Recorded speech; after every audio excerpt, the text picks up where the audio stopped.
You famously said when you were younger there were 5 problems that you thought were most important for you to work on. If you were 22 today, what would the 5 problems that you would think about working on be?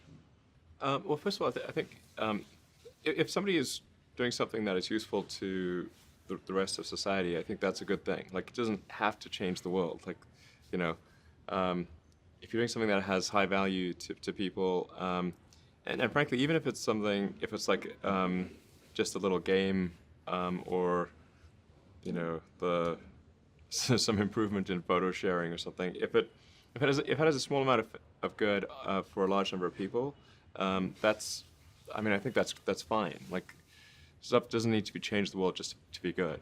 But in terms of things that I think are most likely to affect the future of humanity, I think AI is probably the single biggest item in the near term that's likely to affect humanity. So it's very important that we have the advent of AI in a good way. That is something that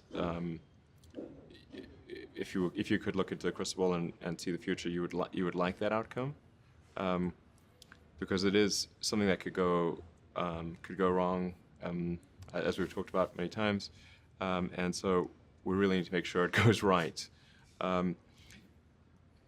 That's I think AI, working on AI and making sure it's a great future. That's the most important thing I think right now, the most pressing item.